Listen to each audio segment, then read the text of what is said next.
On est de retour pour la deuxième partie de notre mock draft NFL pour la draft qui aura lieu la semaine prochaine. On va passer maintenant du choix 17 au choix 32 et on va commencer tout de suite avec les Raiders. Guillaume, c'est à toi.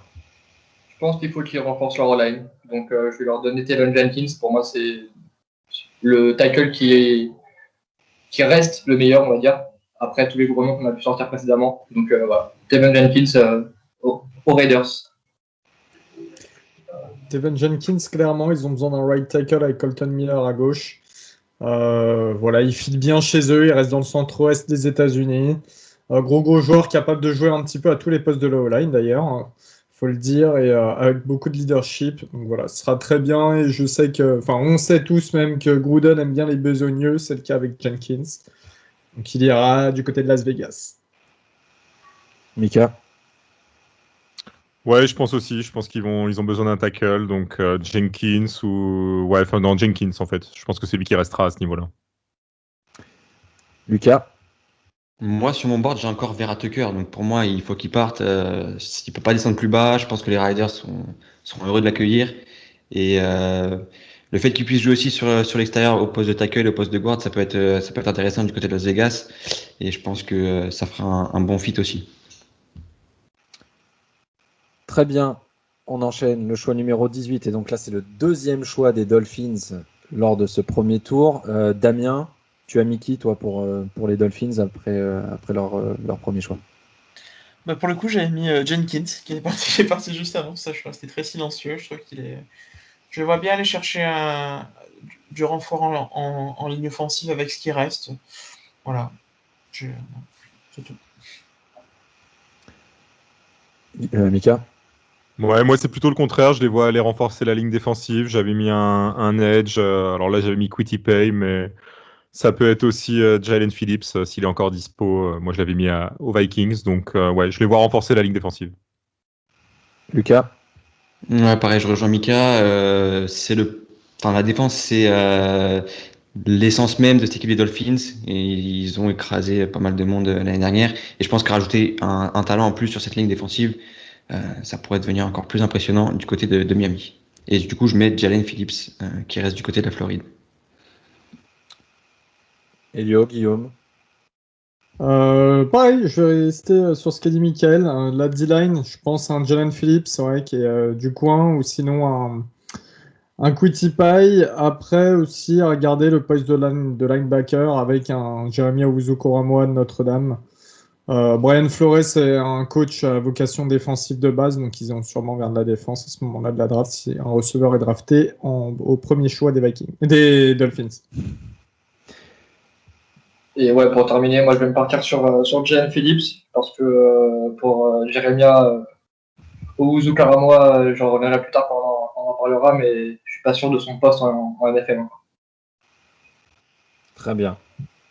Choix numéro 19. La Washington Football Team. Alors, au-delà d'aller chercher peut-être un nom à la draft, qu'est-ce qu'ils vont aller chercher? L'année dernière, ils avaient pris Chase Young. Est-ce qu'ils vont dans ce sens-là encore côté défensif pour toi, Lucas? Non, je pense qu'il faut rajouter du talent sur la ligne pour aider Fitzpatrick, mais pas forcément, surtout pour les prochaines années.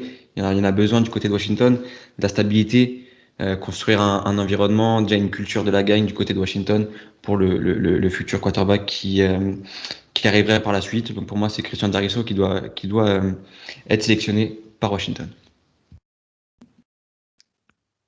Ouais, moi de mon côté, j'avais la même chose. Je pense qu'ils vont renforcer la ligne offensive. J'avais Teven Jenkins encore dispo, mais ça peut être Darrisaw s'il est encore là, éventuellement même un Alex Leatherwood ou un Vera Tucker. Mais ce sera pour la ligne offensive selon moi. Elio, Guillaume? Ouais, Euh, du coup, vas-y. je vais vite fait. J'aurais bien aimé un tackle. Je pense que sur mon bord, en tout cas perso, il n'a pas qui valent le coup aussi haut dans ce premier tour. Je pense que tu peux récupérer un très bon tackle au deuxième tour, voire troisième.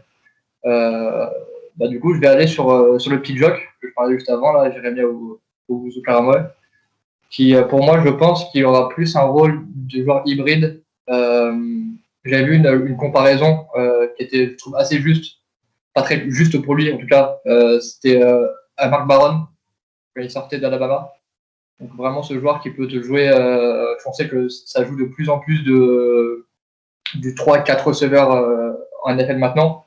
Donc avoir ce mec-là dans tes schémas de nickel ou de dime quand tu es en défense, ça peut être assez intéressant pour couvrir. C'est là où il est, pour moi, où il est très bon sur la couverture. Donc ça peut être un bon fit. En plus, ils ont perdu quelqu'un.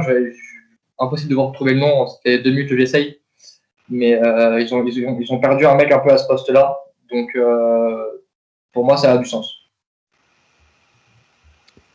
Washington, pour moi, ils sont un petit peu capables de tout.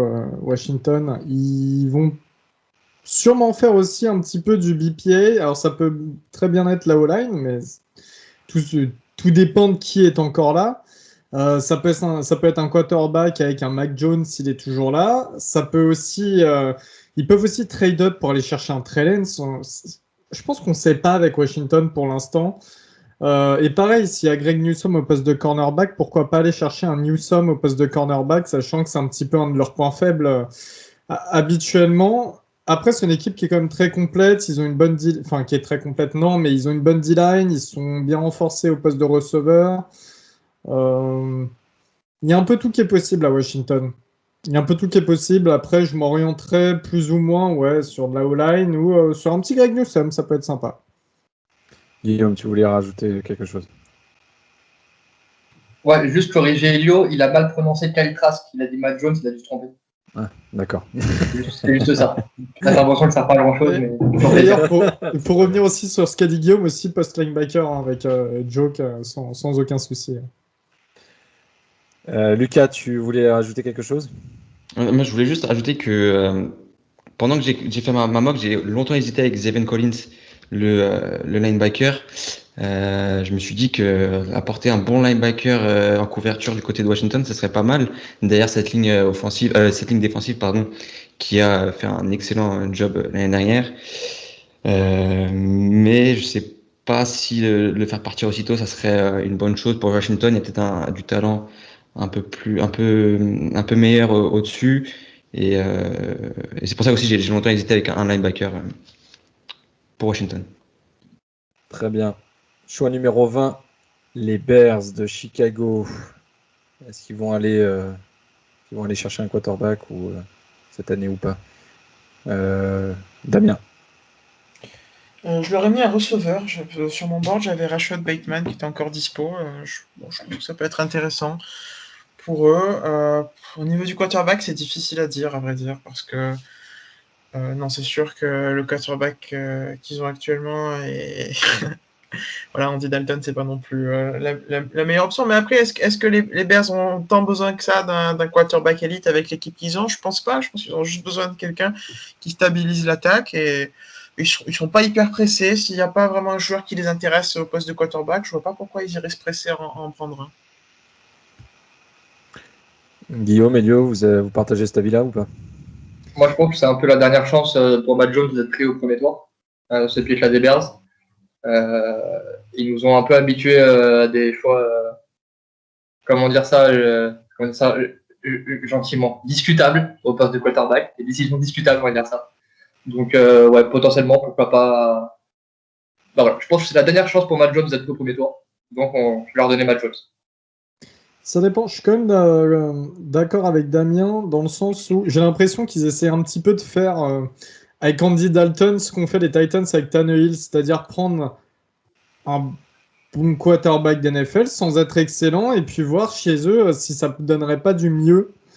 Donc voilà, et si Mac Jones est là, je pense qu'ils prendront Mac Jones en toute sincérité. S'il n'y a plus de quarterback et qu'il reste que Kyle Trask, Je suis pas sûr qu'ils prennent Kyle Trask, j'en suis pas certain parce qu'ils auront encore ce traumatisme et je veux pas comparer les deux parce que tout le monde connaît l'amour que je porte pour Kyle Trask, mais ils auront un petit peu ce traumatisme Trubisky dans le même genre de quarterback, gros bras, Attention, Elio, fais attention. gros bras, peu mobile, tu vois. Non, mais je pense de la O-line pour Chicago, à mon avis. Ils vont vouloir un petit peu stabiliser et donner des possibilités à Andy Dalton. Donc, de la O-line, très probablement, le meilleur tackle encore disponible. Même si c'est peut-être un range un tout petit peu plus bas, mais un Sam Cosmi, un Leatherwood, un Liam Hülkenberg de Notre-Dame qui, géographiquement, est situé très proche de Chicago et qui est la fac préférée des gens de Chicago avec Northwestern. Donc, voilà, pourquoi pas en O-line. Vas-y, Mika. Bah, moi, je rejoins en plus ce qu'avait dit Jim McMahon il n'y a pas très longtemps quand il parlait des Bears. Il disait que c'était l'équipe où les quarterbacks allaient mourir. Moi, je suis un peu d'accord avec ça. Hein. Ça n'a jamais été une équipe réputée pour ses quarterbacks. Sur mon board, moi, j'ai encore un Vera Tucker de dispo, donc je pense qu'ils vont aller renforcer la O-line très clairement pour donner des possibilités à Andy Dalton. Vas-y, Lucas. Et après, on enchaîne avec les Colts. Pareil de la ligne offensive. Je rejoins Elio avec Sam Cosmi. Pour moi, faut mettre dans les meilleures conditions le quarterback que tu as, et même si c'est pas forcément pour les 10 prochaines années, le mettre dans les meilleures conditions possibles et construire un environnement vivable pour le prochain quarterback qui viendra du côté de Chicago. Donc Sam Cosmi du côté de la O-line, ça peut être intéressant. Ça me revient là comme ça, c'est une stat que j'ai vue cet après-midi sur ESPN où ils montraient le pourcentage de joueurs en fonction de leur position qui re-signaient un contrat après leur contrat rookie. Et dans 60% des cas, c'est forcément des gens de la O-line ou de la D-line. Les quarterbacks, eux, étaient, j'ai plus le chiffre en tête, mais je crois qu'on n'est que à 15%. Donc ça montre aussi que généralement on va chercher plus du côté genre position et défensif qu'un quarterback. Surtout que, excuse-moi de t'interrompre, mais surtout qu'en plus on a vu ces dernières années, et là on a encore des feuilletons un petit peu du même cas, des quarterbacks draftés haut qui au bout d'un an, 2 ans sont déjà jetés. On parlait de Drew Lock tout à l'heure, on parlait de Tua Tagovailoa aussi, on a vu Josh Rosen récemment, donc on est un petit peu dans un cycle où tout va très vite, voire trop vite pour le poste QB. Voilà. Et ça rejoint ce qu'on disait au début sur cette situation où on voulait plus du win now que de la construction à long terme. Les Colts qui ont fait une bonne saison l'année dernière avec, j'allais dire le regretté Philip Rivers, il n'est pas mort, hein, il est juste parti. Guillaume, pour toi, qu'est-ce que vont faire les Colts le 29 ? Moi, j'ai 2 noms et je trouve plutôt sexy dans cette offense et dans cette défense du coup. C'est Kadarius Toney pour mettre à côté de T.Y. Hilton et Michael Pittman. Je pense que ça peut faire un trio du coup de receveurs très sérieux et très compliqué à défendre parce que tu auras un peu de tout. Tu auras T.Y. Hilton qui va aller tout droit. Tu vas avoir Pittman qui sera plus le possession receiver. Et tu auras Kadarius Toney qui va te briser 4 chevilles, 6 hanches et qui va être le meilleur ami des ostéos du coin. Donc ça peut être sympa. Et sinon en défense, moi il me reste Greg Newsome, que j'aime beaucoup, de Northwestern, qui peut à terme vraiment devenir, je pense en tout cas, un receveur numéro 1. Donc je pense que dans tous les cas, ce sera très sympa, je pense, leur premier tour. Je suis un peu du même avis de Guigui. Au poste de cornerback, pourquoi pas, si Farley tombe, si Newsome est là, pourquoi pas. Après, ils ont pris Carson Wentz qui a des petits soucis de blessure, et la O-line, c'est vrai que c'est un point important, notamment dans l'attaque de Reich. On a bien vu que c'était ce qu'il aimait bien, les O-line en règle générale. Donc pourquoi pas aller prendre un tackle. Encore une fois, il y a du Cosmi, il y a du Leatherwood, il y a du Hülkenberg. Il y a aussi Jonathan Taylor qui est arrivé en running back l'année dernière, donc il faut lui ouvrir des brèches. Donc pourquoi pas de la O-line du côté des Colts, sachant que c'est vraiment une de leurs spécialités. Côté The Free Agent, on en pense quoi, Mika ? Moi, j'ai mis un receveur aussi. J'avais mis Bateman qui était encore dispo chez moi, mais je les vois bien aller chercher un receveur pour compléter l'attaque avec Hilton et Pittman. Damien ? Ouais, j'ai mis un tackle, même si le receveur c'est intéressant. En plus, avec la retraite de Castonzo, il faut un petit peu refaire tout ça. Les deux se tiennent. Ok, parfait. Parfait. On passe aux Titans et qui ont un petit peu déçu la saison dernière. Lucas, qu'est-ce qu'ils vont aller chercher cette année, les Titans, pour toi? Pour moi, il faut se renforcer en défense. L'attaque n'a pas bougé beaucoup. Ils ont toujours les éléments les plus importants. Pour moi, Trevon Moehrig en safety, ça peut faire un bon fit. Ils ont du monde au poste de safety qui commence à vieillir et ils ont des problèmes sur la couverture. Pour moi, Moehrig, c'est le meilleur safety en termes de couverture. Donc, il pourrait apporter son talent du côté de Tennessee et je pense qu'ils en auront besoin. Et il faut se renforcer du côté de la défense, parce que c'est peut-être ce qui a pêché aussi l'année dernière en playoff. Guillaume? Pour moi, ça sera. Ne sais pas, vous n'avez pas fait petit retour en arrière ou quoi, mais la même réponse que pour le pick d'avant avec les Colts. Tony, Newsom ou Bateman. En fonction de ce qui sera pris. Exactement. Et pour reprendre ce que nous a dit Elio sur pas mal de choix, BPA. Ok, si vous avez rien d'autre à ajouter, on va passer au choix 23, qui est le deuxième choix des Jets, qu'ils ont acquis via les Seattle Seahawks. Alors, ils ont pris, et pendant qu'on faisait l'émission, le téléphone a vibré et ça se confirme de plus en plus. Wilson serait quasiment assuré de partir et de jouer en vert la saison prochaine. Du coup, qu'est-ce qu'ils prennent en deuxième choix de ce premier tour, Elio? Tu viens de le dire, BPA. En réalité, non, franchement, s'il y a encore Newsom sur le board, il est pris directement, il n'y a pas de souci, parce que cornerback est vraiment renforcé du côté de New York. Après, si c'est pas le cas, ça peut être de tout, franchement, ça peut être de la O-line parce qu'ils en ont besoin.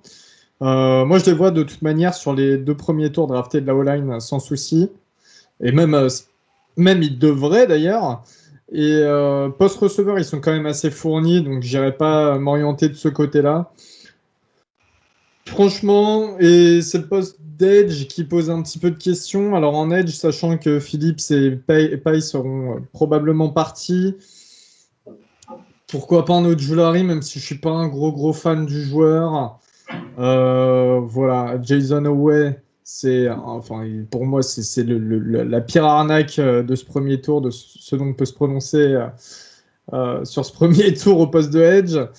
Ouais, donc voilà, pourquoi pas un Edge avec un Ojulari, pourquoi pas un corner s'il y a toujours un corner sympa à ce moment-là, et pourquoi pas un bon O-line, un bon tackle, mais aussi, moi, je penserais à Creed Humphrey, qui est le center.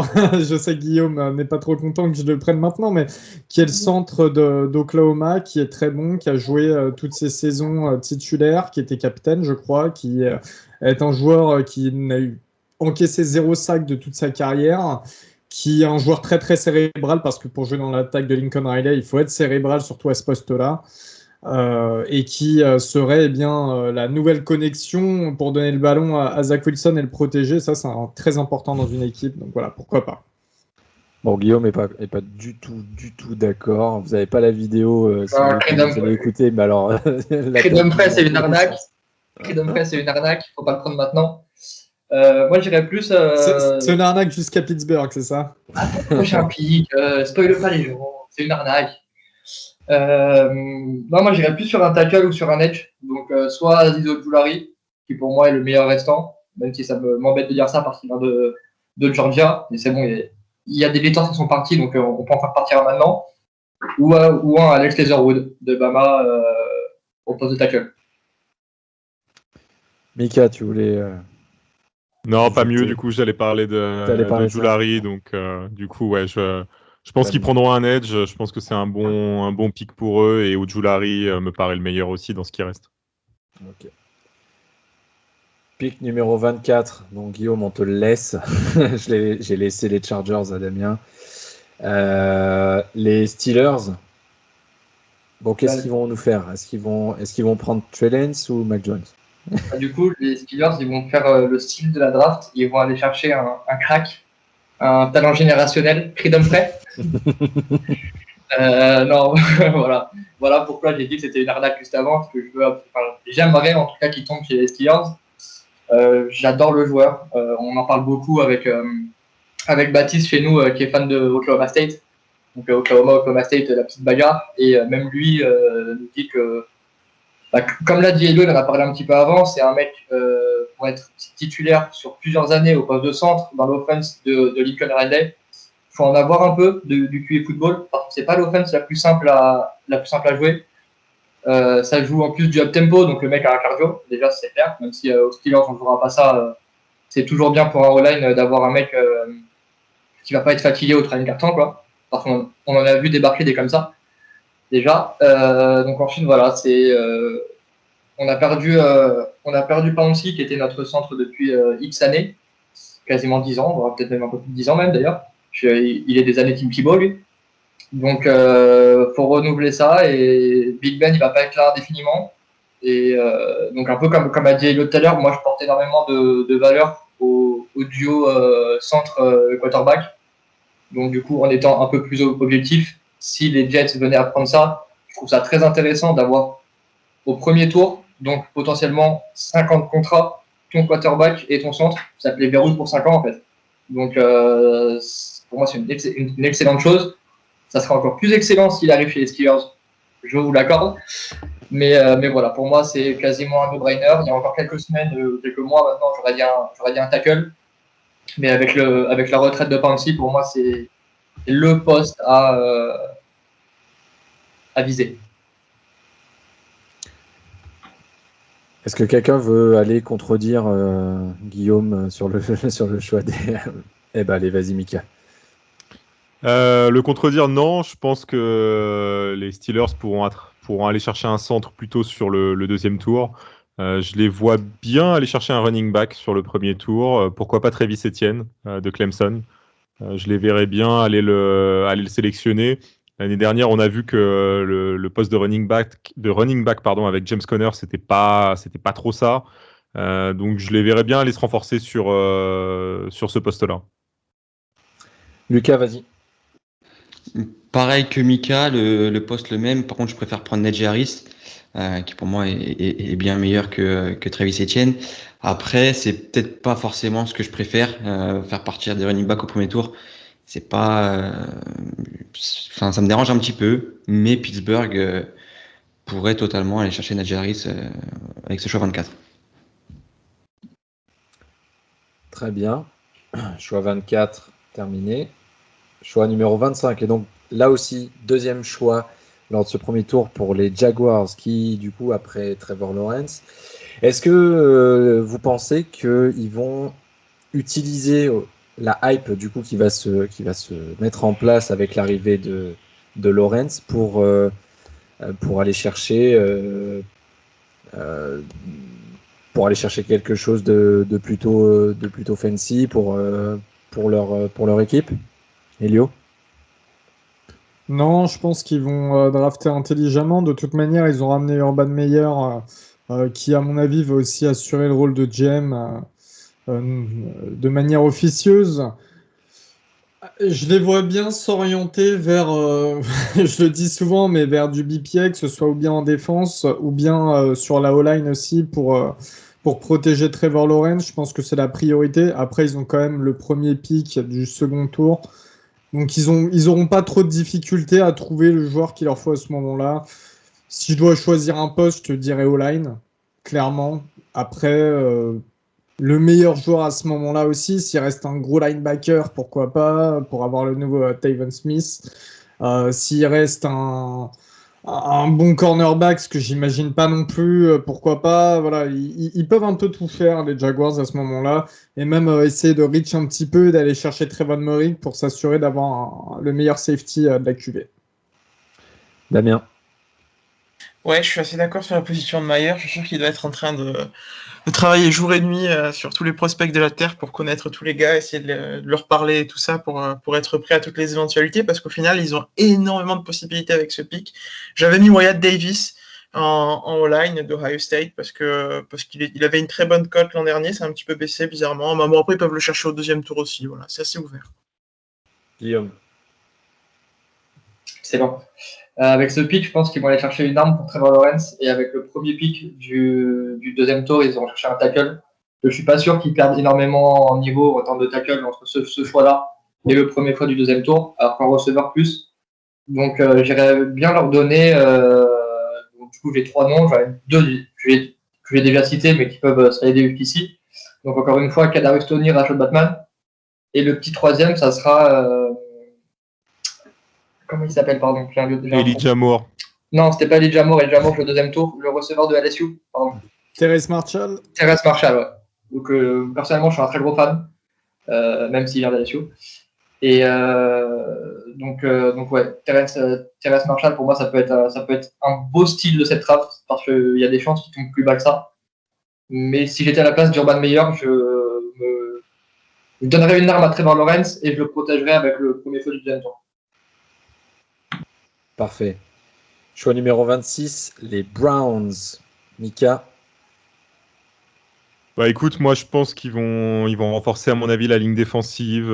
J'avais noté Christian Barmore d'Alabama qui pour moi ira renforcer les Browns. Donc voilà, j'ai pas. Après, bon, comme on l'a déjà dit tout à l'heure, je pense que ce sera aussi du BPA. Ça dépend qui sera dispo.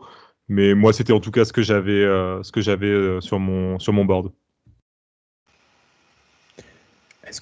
Voilà, Lucas, parfait. Moi, je vais plutôt du côté de Zaven Collins, le quarterback de tout ça. Je pense qu'ils peuvent faire une excellente défense. Parce qu'ils ont récupéré à la free agency John Johnson, un cornerback. Moi, je suis pas fan.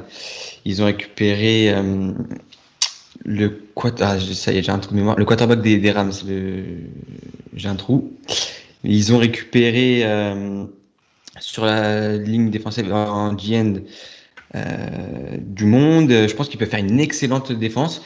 Et puis, je pense que du côté offensif, il n'y a pas de grands besoins. On a OBJ qui va reprendre. Ça, c'est encore un débat. Est-ce que faut pas l'échanger? Donc, je pense que rajouter un potentiel défensif du côté de cette escouade, ça peut être intéressant.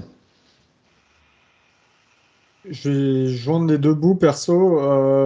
Si Christian Barmore est déjà parti ailleurs, ils iront chercher Zaven Collins au poste de linebacker, mais Christian Barmore numéro 1, ils ont perdu Sheldon Richardson qui vient de partir. Ils ont personne en D-tackle en réalité, et Barmore, c'est vrai que c'est une très belle option à ce moment-là de la draft. C'est ni trop ni trop bas. Donc totalement sur Christian Barmore et Zaven Collins en choix numéro 2 si jamais Barmore n'est plus là. Parfait. On enchaîne. Choix numéro 27. On arrive à la fin du premier tour. Les Baltimore Ravens. Guillaume. Alors, pour mes amis, mes très chers amis des Ravens, je serais parti sur un edge. Je pense qu'ils ont une équipe assez complète, soit un edge, soit un receveur.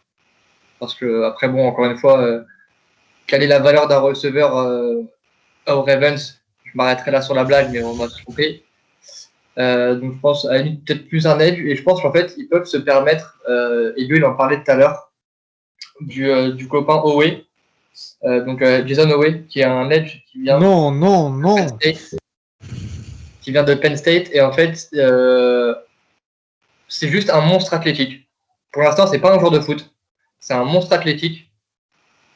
Maintenant, on connaît l'historique des défenses des Ravens. Ils n'ont pas forcément besoin d'aller chercher, je trouve, en tout cas, un mec à starter day one. Ça peut être un mec à développer une année. Donc je pense que ça peut être intéressant dans ce système-là. Ça peut être un mec que tu vas faire rentrer en troisième down ou toute situation de passe évidente, qui juste par son athlétisme en fait et ses capacités naturelles, parce qu'il joue que là-dessus pour l'instant. Donc pourquoi pas. C'est vraiment Après, voilà, encore une fois, c'est soit ça, soit un receveur, mais qu'est-ce qu'un receveur quand t'as pas de quarterback? Mais quand t'as un très bon running back, par contre. Ah. Mika, et ensuite Elio. Bah, je rejoins Guillaume, moi j'avais mis un edge du côté des Ravens, j'avais juste pas mis le même, j'avais choisi Joe Tryon qui pour moi est aussi un monstre physique, c'est 1m96, 120 kg, donc beau bébé. Voilà, je pense qu'en plus c'est un joueur assez polyvalent, il peut même évoluer un peu linebacker, donc à mon avis ce sera le poste qui doit être renforcé pour Baltimore. Bah, je suis d'accord sur le poste de edge aussi, totalement. Est-ce que après ils iraient pas chercher un Trevon Moehrig en safety parce qu'il faut pas oublier que notre ami Earl Thomas n'est plus là. Donc je m'orienterai quand même sur un safety aussi. Après au poste de edge, je vais revenir sur Jason Owe, hein. Comme il avait dit, Guigui, c'est un monstre athlétique. Mais c'est tout. Si vous voulez, je vais à la salle du coin et je vais vous trouver un mec qui a les mêmes capacités physiques et fin de l'histoire, quoi, mais qui sait pas jouer au football. Donc j'espère qu'ils vont pas faire cette erreur-là, les Ravens. Moi qui suis fan du Maryland et qui ai quand même une petite sympathie pour Baltimore. Donc ça risque d'être un edge ou un safety, à mon avis. Sur les autres postes, ils sont assez bons. Un receveur, un bon, ils peuvent en trouver un au deuxième tour. Donc voilà. Très bien. Choix numéro 28. Et Elio, je te le laisse aussi. Du coup, les Saints. Les Saints, du coup, je fais des bisous à mes collègues de Saints France sur Twitter. On a quelques postes à renforcer. On a gardé l'ossature principale de l'équipe. C'est une position un petit peu compliquée. Le choix numéro 28, on se trouve entre deux eaux. On aurait bien besoin d'un linebacker, un Zaven Collins qui peut couvrir, tandis que de Mario Davis à côté peut rush. Ça, c'est assez important, je dirais. On a besoin d'un deuxième cornerback, mais à partir de ce moment-là, s'il n'y a pas Greg Newsome, je vois pas trop qui on pourrait aller prendre. J'ai pas envie de prendre un Asante Samuel ou Eric Stokes au premier tour. On peut aller chercher un receveur, et là, un Kadarius Toney qui tombe, ça m'arrangerait bien, parce qu'il compléterait ce vide qu'a laissé Emmanuel Sanders derrière Michael Thomas, qui lui est un petit peu plus lent, mais très physique. On aurait besoin d'un petit receveur rapide, capable de prendre les espaces et de vitesse les défenseurs, donc pourquoi pas. Et puis, il y a aussi cette question du poste de quarterback. On a signé Jameis Winston que pour 1 an. Il se dit que notre board aurait regardé un certain prospect quarterback qui vient des Gators de Floride, qui n'est autre que Kyle Trask. Kyle Trask, personnellement, moi je suis fan du joueur. Hein. C'est quelqu'un pareil aussi qu'il faut asseoir une année derrière un quarterback, donc derrière Winston en l'occurrence. Quelqu'un qui apprend beaucoup, qui a un excellent bras, qui est peu mobile, mais qui est très très bon sous la pression. Et quand tu es peu mobile, faut être bon sous la pression. Lui, c'est vraiment de ses points forts. Donc pourquoi pas Kyle Trask, et d'autant plus qu'on est une équipe qui avons l'habitude de jouer avec des quarterbacks peu mobiles quand même depuis quelques années, et puis c'est pas les Bridgewater, Jameis Winston ou Taysom Hill qui nous diront le contraire en dehors de Drew Brees. Donc voilà, moi j'aimerais bien aller chercher un Kyle Trask, même si c'est un petit peu osé de prendre un quarterback à ce moment-là. Sinon un receveur, Kadarius Toney s'il est là. Et après, derrière, en 3e choix, je dirais un Zaven Collins pour mes Saints. Voilà. Ou date. Quelqu'un veut ajouter quelque chose? Ouais, vas-y, Guillaume. Alors, j'avais peur de me faire insulter en parlant de Kyle Trask, mais du coup, on va en parler vite fait maintenant. J'ai lu 2-3 articles comme quoi il pourrait justement pointer le bout de son nez en toute fin de premier tour. Donc, quand on regarde les équipes qui restent, il n'y a que là, en fait. C'est très clairement, il n'y a que là, ou à moins que les Bucks nous fassent une dinguerie. Et ça ferait plaisir à ni Elio ni à moi que Kyle Trask finisse aux Bucks. Donc ça, je peux vous l'assurer, à mon avis. Mais sinon, j'aime bien le choix de Zaven Collins, comme Elio en a parlé. Je trouve que ça matche assez bien avec Demario Davis. Donc voilà, les deux choix qui me plaisent à la fois et que je trouve sensés. Mika? Écoute, pas mieux. Moi, j'avais Zaven Collins aux Saints, donc je pense que ce sera un très bon fit pour l'équipe. Je te laisse la parole. On passe au choix numéro 29 et on va parler des Green Bay Packers qui vont prendre du coup Trey Lance. Alors honnêtement, c'est très compliqué de savoir ce que les Packers vont faire. D'un côté, je pense qu'un receveur, un deuxième receveur derrière Davante Adams, ce serait pas mal. Mais en même temps, les joueurs qui vont rester à la fin de ce premier tour, je suis pas sûr que ce soit vraiment meilleur que ce qu'on a déjà aux Packers. Donc Valdez Scantling et Allen Lazare. Donc à voir. Je pense qu'après en défense, par contre, il y a un peu de travail. Il y a le poste de cornerback qui, je pense, devrait être renforcé. On avait vu ce que Kevin King avait pu faire. Je pense que ça aurait été pas mal de trouver un joueur pour le poste de cornerback. Pourquoi pas un Eric Stokes à ce moment-là de la draft. Et sinon, le poste de linebacker aussi, mais je ne sais pas vraiment ce qui restera à ce moment-là. On a parlé de Jeremiah Owusu-Koramoah tout à l'heure. Moi, il est encore dispo sur mon board, donc pourquoi pas. Voilà, pour moi, c'est les trois postes où les Packers ont besoin de se renforcer. Vas-y, Guillaume. Ça, c'est ma spéciale. J'allais parler d'Eric Il Stokes. fait ça aussi chez nous, vous en faites Ouais, pas. ouais, non, c'est d'habitude. ok, Ça, bon. c'est Je suis pas mal aussi là-dedans aussi. C'est habituel, désolé. J'allais parler d'Eric Stokes, justement à Green Bay, parce que, comme tu l'as bien cité, juste parce que Kevin King, en fait, déjà, à partir de là, je pense que ça se suffit à soi-même. Après, personnellement, je pense que les Packers, ils jouent un petit jeu avec toute la NFL, où c'est le dernier qui draft un receveur premier tour à gagner. Donc, on l'a vu l'année dernière avec le choix de Jordan Love. Donc, je vois pas pourquoi cette année, plus que l'année dernière, il prendrait un receveur. Donc, j'irais plus du coup sur le choix d'Eric Stokes. Surtout qu'en plus, pour leur donner raison, on va dire, cette année, des receveurs, tu peux en trouver de l'excellent, 2, voire même 3e tour. Lucas. Mais c'est surtout qu'il faut drafter du receveur pour faire un peu ressourire Aaron Jones, parce que ça fait un petit moment que on drafte pas de joueurs all-purpose, des joueurs qui peuvent aider, qui peuvent avoir un impact sur une attaque. On a beaucoup drafté dans les lignes, on a beaucoup drafté en défense, mais ça fait longtemps qu'on drafte pas de receveurs du côté des Packers. J'aurais aimé voir Tony partir maintenant, ou bien un Bateman. Voilà, c'est ce qui reste. Mais pour moi, il faut aller chercher un receveur, parce que ça suffit du côté de Green Bay de drafter des linemen, des joueurs en défense qui ont finalement peu d'impact. Et il faut redonner le sourire à Aaron Rodgers. Et à Michael aussi, parce que sinon la saison prochaine va être assez longue. Ce sera très très dur, ouais. Allez, choix numéro 30, il nous en reste 3. Les Bills, Elio. Les Bills, c'est un choix intéressant. Ils ont besoin un peu d'O-line, un peu de edge, un peu de cornerback, un deuxième corner. Derrière Tredavious White, ça serait pas mal. Alors, si Eric Stokes est toujours là, je prends Eric Stokes, sincèrement. Parce que la paire serait franchement géniale du côté du Grand Nord de l'ouest de l'État de New York.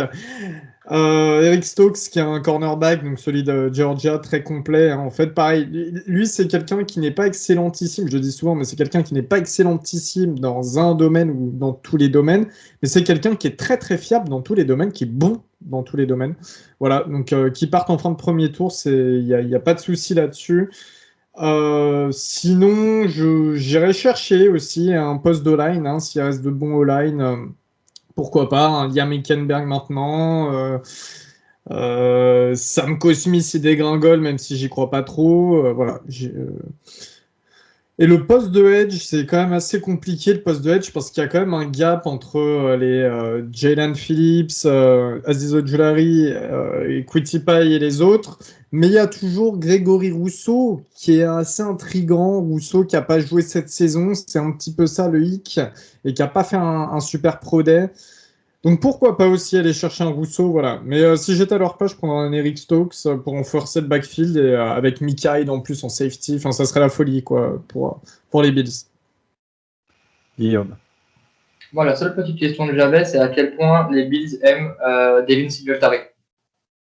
À quel point ils pensent ils pourraient penser en tout cas que le running back Najee Harris serait un upgrade à Devin Singletary, parce que je pense très sincèrement qu'ils peuvent le faire. Je dis pas qu'ils doivent le faire parce que moi personnellement j'aime bien Singletary, mais je pense qu'ils pourraient le faire en tout cas. Maintenant, dans mon board, en tant que cornerback, il me reste Aaron Robinson du UCF, qui pourrait être intéressant. Et après, comme on l'a dit pour les sur de la O-line, Eichenberg, Wyatt Davis, tous ces joueurs-là qui peuvent contribuer day one. Très bien. On va passer aux deux finalistes, aux deux dernières équipes qui étaient présentes au Super Bowl. Et on va commencer par les Chiefs. Alors, Damien, ils ont besoin de quoi, les Chiefs? J'ai mis de la O-line, j'ai mis Jalen Mayfield de That Team Up North. Je ne la nommerai pas. Voilà. Je pense que ils en ont vraiment besoin. En plus, ils ont perdu Rick Fisher et Mitchell Schwartz. Donc, voilà. Donc, il faut absolument renforcer à ce niveau-là. Les autres, ouais, vous êtes d'accord, je vois des têtes qui hochent. Vas-y, Guillaume.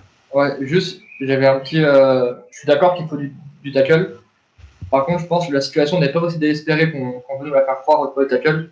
Parce que si je dis pas de bêtises, ils avaient 2 absents cette saison au poste de tackle. Il y avait Prince Tega Wenaogo et le deuxième, je ne sais plus qui c'était. Je sais qu'il y avait un deuxième. Duvernay Tardif. Voilà, Duvernay Tardif. Le Québécois. C'est ça. Donc, ils sont 2 tackles de bon niveau. Donc, il y avait opt-out avec le Covid pour les 2, si je dis pas de bêtises. Donc, dans le cas où ils ne drafteraient pas de tackle, ça va être le tollé général. Ils n'ont pas retenu la leçon du Super Bowl, tout ça. Mais il y a du talent qui revient. Donc ça, c'était juste la petite. Mais je suis d'accord qu'un tackle, ça a largement du sens. Et Jalen Mayfield, ça a largement du sens. Mais c'est pas aussi critique. C'est pas comme s'ils avaient un nid de fou malade au poste de tackle, que tout le monde était parti et qu'il leur restait que le boulanger et le supermarché, quoi. Ils ont encore des bons joueurs. Vas-y, Elio. Ou sinon, je vois 2 autres choix, toujours sur de l'offense. Pourquoi pas un center avec Landon Dickerson, qui est toujours là, le centre d'Alabama, qui est aussi bien en vue. Ce qui peut être intéressant pour un Mahomes, sachant que... Enfin bref, c'est un gros gabarit qui prend de l'espace, qui est peut-être pas le plus intelligent, mais qui est très très fiable à son poste. Ou sinon, un receveur aussi, parce qu'on a eu le départ de Sammy Watkins. Alors c'était... Pourquoi pas aller chercher un receveur qui serait peut-être un petit peu tombé. Si Tony tombe par le plus pur des hasards à ce moment-là, ça serait sans hésitation. Un Terrace Marshall aussi. Mais je dirais même, et là, ils nous enquiquineraient complètement les Chiefs. Et je pense qu'ils se feraient pas mal d'ennemis d'aller prendre un Elijah Moore, vraiment un pur slot receveur, mais qui est au top, qui est peut-être le receveur, je dirais, de cette draft par rapport à son poste le plus sous-coté. Mais qui vraiment pourrait rapporter énormément de points, surtout qu'on sait que l'attaque de Reed, c'est beaucoup de lancers quand même, moins de courses. Donc voilà, pourquoi pas un receveur et pourquoi pas de la O-line, comme ça a été dit juste avant. Très bien. Le dernier, ça y est, on arrive au bout.